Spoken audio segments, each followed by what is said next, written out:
जय हिंद साथियों, मैं आपका साथी रघुवंश आप लोगों के सामने। आज हम शिक्षक दिवस के अवसर पर उस महान व्यक्तित्व के बारे में बात करेंगे, बहुत संक्षिप्त में बात करेंगे। और उस महान व्यक्तित्व के जीवन की जो कुछ ऐसे पहलू हैं कि जो हम लोग नहीं समझ पाते हैं, न समझ पाते हैं, न इसको समझने का प्रयास करते हैं कि इस महान व्यक्तित्व ने किस प्रकार से शून्य से लेकर के शिखर की यात्रा किया और किस प्रकार से अत्यंत गरीबी की हालत से उठ करके भारत के श्रेष्ठ, सबसे श्रेष्ठ, सर्वश्रेष्ठ जिसको कहते हैं उस पद पर पहुंच करके पूरी दुनिया का ध्यान आकर्षित किया कि भारतवंशियों में वो ताकत है, भारतवंशियों में वो साहस है और भारतवंशियों में उस प्रकार का दृढ़ निश्चय करने की क्षमता है कि जो किसी भी प्रकार के कार्य को संभव कर सकती है। हम बात करते हैं डॉक्टर सर्वपल्ली राधाकृष्णन की। सर्वपल्ली राधाकृष्णन की बात प्रारंभ करने के पूर्व उनके द्वारा एक विचार मैं लिखना चाहता हूं, बताना चाहता हूं कि आप लोग इसको सुनने का प्रयास करिएगा। सर्वपल्ली राधाकृष्णन जी कहते थे कि सुविधाओं से व्यक्ति महान नहीं होता, कागज की जहाज में जान नहीं होता, आगे बढ़ते रहें, परिश्रम करते रहें तो आखिरी मंजिल का कोई मुकाम नहीं होता। सर्वपल्ली राधाकृष्णन का जन्म 5 सितंबर सन 1888 में चेन्नई के एक छोटे से गांव तिरुताड़ी में हुआ था। पिता का नाम सर्वपल्ली बी रामास्वामी तथा माता का नाम श्रीमती सीता झा था। सर्वपल्ली उनके पुस्तैदी गांव का नाम था। राधा कृष्णन के 4 भाई, 1 बहन थी। वह अत्यंत गरीब ब्राह्मण थे। 4 वर्ष तक हर सब वर्ग के लूथर मिशन किंग विद्यालय में उन्होंने शिक्षा प्राप्त किया।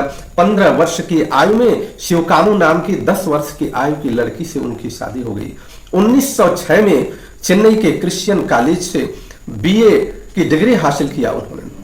सर्वपल्ली राधाकृष्णन जी ने अपने जीवन में बहुत सारी कठिनाइयों को देखा है, उसको भी समझेंगे हम कि किस प्रकार की कठिनाइयां उन्होंने हासिल किया। कठिनाइयों के दौर से गुजरते हुए अपने जीवन को श्रेष्ठ ऊंचाई पर पहुंचाया। डॉक्टर सर्वपल्ली राधाकृष्णन कानून की पढ़ाई करना चाहते थे, परंतु आर्थिक स्थिति ठीक न होने के कारण ऐसा कर पाना असंभव था। गरीबी के कारण वे कानून की शिक्षा नहीं ग्रहण कर पाए और घर गृहस्थी को चलाने में पिता का हाथ बटाने लगे, परंतु वह हिम्मत नहीं हारे। अर्थात बीच बीच में वो अपनी पढ़ाई छोड़ भी देते थे और छोड़ करके अपने घर के कार्यों में हाथ बटाते थे, क्योंकि अत्यंत गरीबी थी उनके यहाँ। परिवार को आर्थिक सहायता के लिए वो ट्यूशन पढ़ाना प्रारंभ किए। सन 1909 में एमए की परीक्षा उत्तीर्ण की। लंदन के ऑक्सफोर्ड विश्वविद्यालय में अध्ययन करना चाहते थे, परंतु आर्थिक स्थिति खराब होने के कारण यह संभव नहीं हो सका। देखिए यहाँ सुंदर बात क्या है कि सर्वपल्ली राधाकृष्णन जी ने अपने परिवार की आर्थिक स्थिति से उबरने के लिए ट्यूशन पढ़ाना प्रारंभ किया और लंदन में वो पढ़ना चाहते थे, परंतु आर्थिक स्थिति ठीक नहीं था, क्योंकि उस समय अंग्रेज का शासन था, अंग्रेजों की अंग्रेजियत थी और उसके प्रभाव से जितने भी महापुरुष थे वो चाहते थे कि जा करके उनके देश में हम शिक्षा प्राप्त कर सकें और अपनी बौद्धिक क्षमता को पूरी दुनिया में प्रकाशित कर सकें, पूरी दुनिया में इसको पहुंचा सके। इस प्रकार से डॉक्टर सर्वपल्ली राधाकृष्णन की कहानी इस प्रकार से वो आगे बढ़ती है। डॉक्टर सर्वपल्ली राधाकृष्णन को प्रोफेसर स्केलर ने सहयोग किया और सब असिस्टेंट ऑफ स्कूल का पद प्राप्त हुआ और अस्थायी रूप से इनको यह स्कूल का पद प्राप्त हुआ। कार्यकुशलता के बल पर सन 1914 में अस्थायी नियुक्ति हुई। चेन्नई में ब्राह्मण विरोधी लावी तेज होने के कारण उन्हें अनंतपुर प्रेसिडेंसी कॉलेज में जूनियर प्रोफेसर के रूप में ट्रांसफर कर दिया गया। उस समय जाति प्रथा को अंग्रेजों ने किस प्रकार से बढ़ा करके और भारत में सबको विघटन करने का एक व्यवस्था बना दिया था और ब्राह्मण के विरुद्ध जातियां वहां चेन्नई के कॉलेज में बहुत एकजुट हो गई थी, जिसके कारण जब इनका वहां से स्थानांतरण हुआ तो बार बार इनका स्थानांतरण इन्हीं कारणों से होने के कारण इन्होंने मैसूर कॉलेज से संपर्क किया।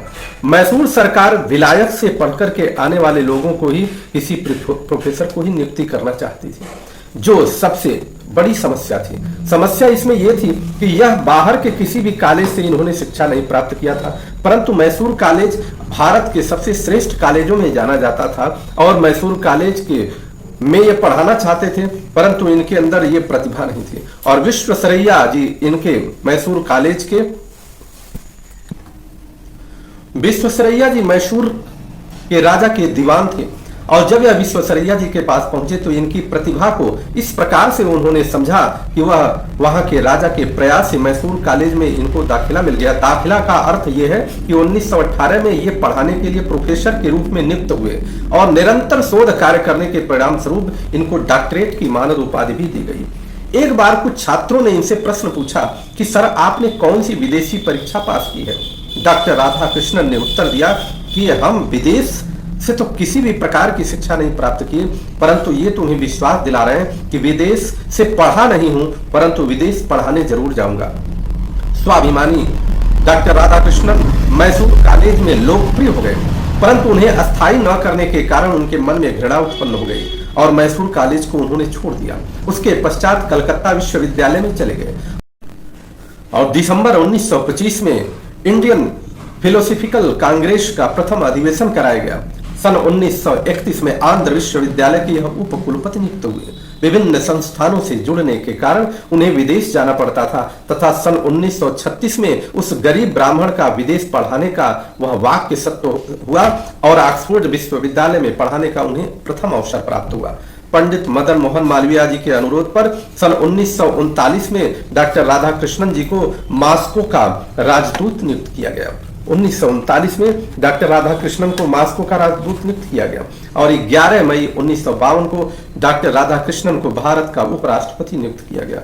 कल्पना करिए कि भारत का वह व्यक्तित्व जो खाने पीने के लिए मोहताज है, भारत का वह महान व्यक्तित्व जो खाने पीने के लिए तरस रहा हो, वह परिवार तरस रहा हो, तो आप कल्पना करिए कि किस प्रकार से उन्होंने संघर्ष करके अपने जीवन को श्रेष्ठ पराकाष्ठा पर पहुंचाया होगा और भारत के उपराष्ट्रपति के रूप में नियुक्त हुए। 12 मई 1962 को डॉक्टर राधाकृष्णन को भारत का द्वितीय राष्ट्रपति बनाया गया। इनके जन्म दिवस पर शिक्षक दिवस मनाया जाता है। उसका कारण यह है कि इसी दिवस पर कुछ छात्रों ने आकर के इनसे इनका जन्म दिवस मनाने के लिए बात कही।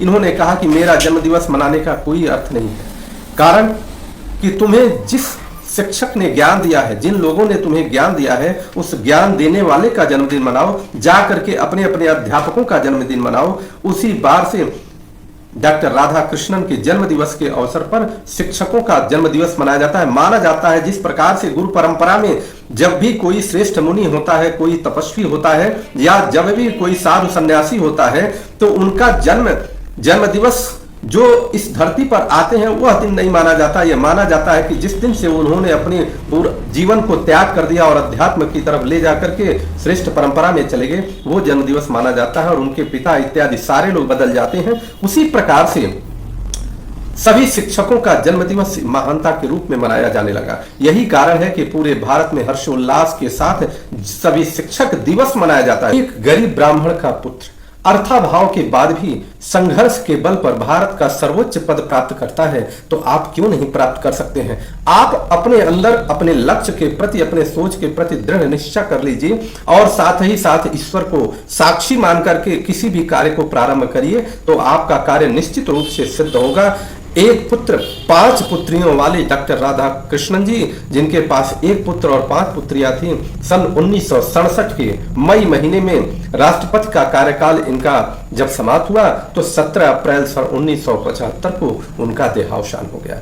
ऐसे महान व्यक्तित्व, महान विभूति का जन्म दिवस आज है और उनके जन्म दिवस पर हम शिक्षक दिवस मनाते हैं। हमारे लिए गौरव की बात है, हमारे लिए प्रेरणा के स्रोत हैं और प्रेरणा के साथ ही पूरे समाज के लिए यह प्रेरणा के स्रोत है कि किस प्रकार से अगर आप संकल्प ले लेते हैं, ईश्वर को साक्षी मानते हैं और अपने धर्म के अनुसार चलते हैं, तो आपको किसी भी प्रकार की बाधा आगे बढ़ने से रोक नहीं सकती। ये हमारे प्रमाण हैं, ये डॉक्टर राधाकृष्णन जी।